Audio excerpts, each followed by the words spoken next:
This was my fourth motorbike trip through Vietnam, and I must say it wasn't exactly the kind of leisurely vacation that most of us have in mind. Riding in Vietnam is often hot, dirty, and somewhat dangerous, as many of my friends and relatives often remind me with. On the other hand, this is the only way to reach some of the beautiful, unique, and peaceful part of Vietnam's countryside, which I love to explore.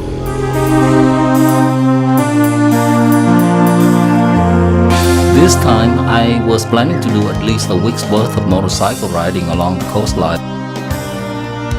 The plan was to take off from Saigon and travel as far further north as time permitted, then ship our bikes and go back by train on the return trip.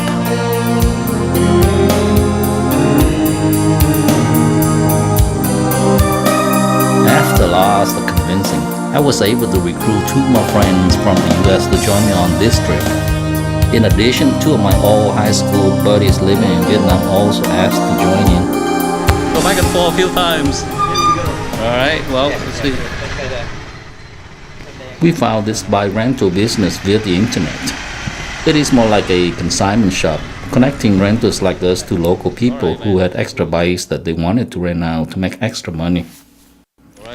The bikes are cheap, but there was no assurance that the bikes would be in a tip-top shape, as we would come to find out later. We arrived at the bike rental shop, which also served as a small restaurant tucked behind a busy street in the District 1 area. After a few minutes of looking at the bikes and debating how well some of us could handle the manual gear-shifted bikes that we had originally reserved, we decided to switch to a fully automatic transmission bike. This ended up costing us roughly $6 a day instead of the $3 that we originally planned to spend.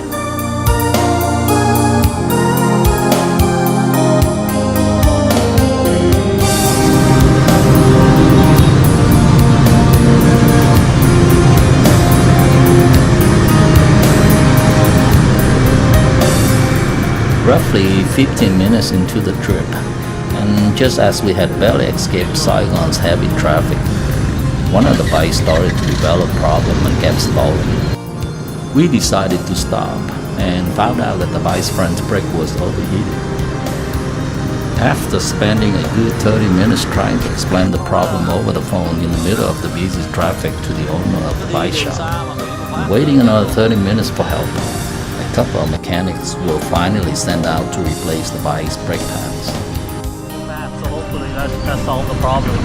The old pad. That shouldn't explain the situation. When you stop on a red light, engine dies. That has nothing to do with the pad. Engine. All right. We'll tell him. Yeah. Probably the timing.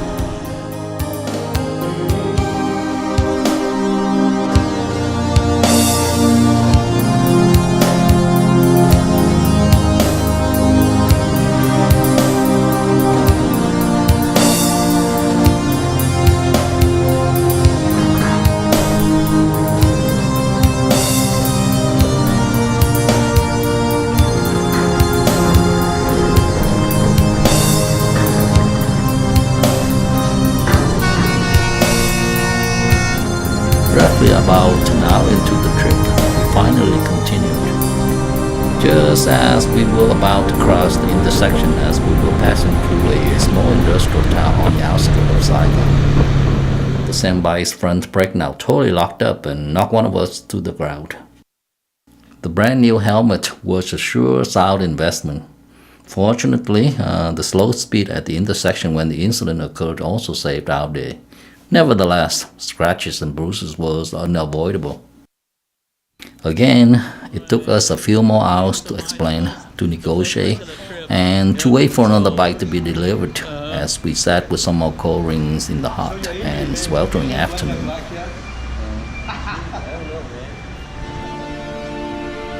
The trip from Saigon to Vũng Tàu, which typically took 2 hours, took us almost 10 hours. Thứ mấy rồi, thứ ba.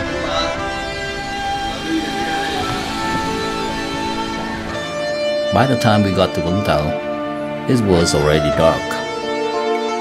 After we had settled and were soundly sleeping in our hotel, some crazy woman went around banging on every door, waking all of us up.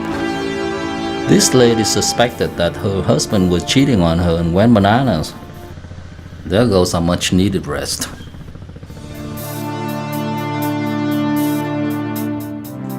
We finally managed to get ourselves on the road before noon.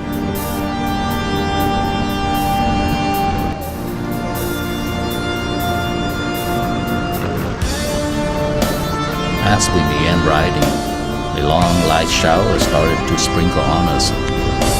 Well, there goes more excuses for a coffee break. First experience living in Vietnam.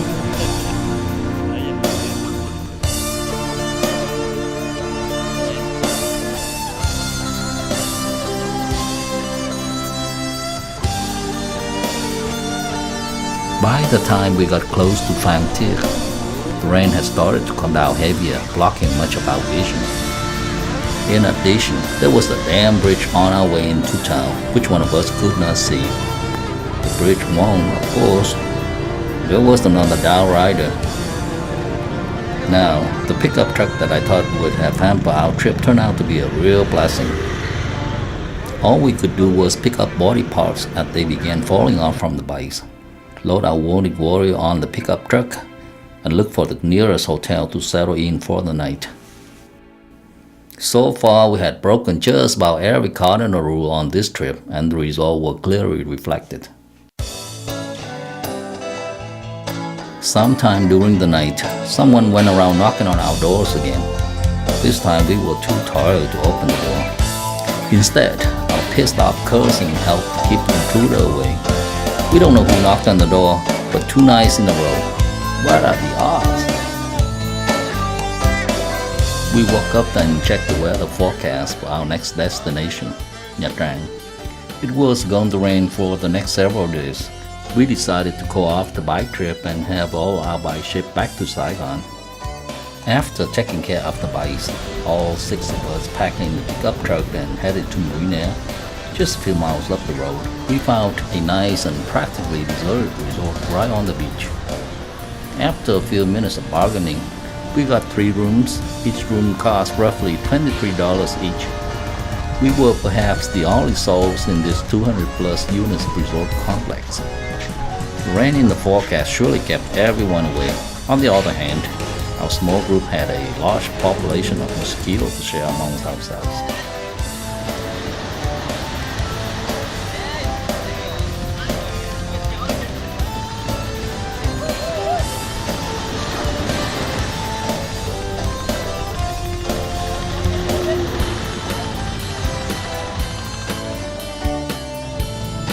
After getting situated, we ventured out to the local market and found small seafood vendors right on the beach. As usual, we sent in our local scout to do some bargaining.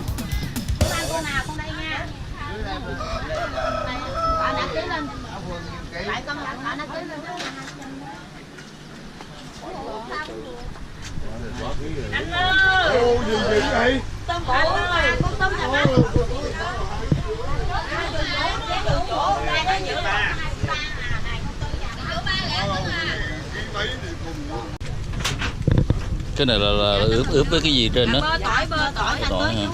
Bơ tỏi xa tới. Nhìn hấp dẫn à? The food was prepared right on the beach by the same vendor. Oh yeah. And the ugliest one right here. It was a great meal for a very reasonable price. Ở Phan Thiết bán tốc độ chỗ nào vậy? The next day, we went out to the same market and purchased a truckload of seafood before heading back to Saigon. Đi vô. Giờ đang đi vô nè. Mới đi vô, Phan Thiết mới đi vô. Mình tới Phan Thiết lại ha. We got into the city early thanks to our skillful driver friend who managed to outmaneuver all the police along our way.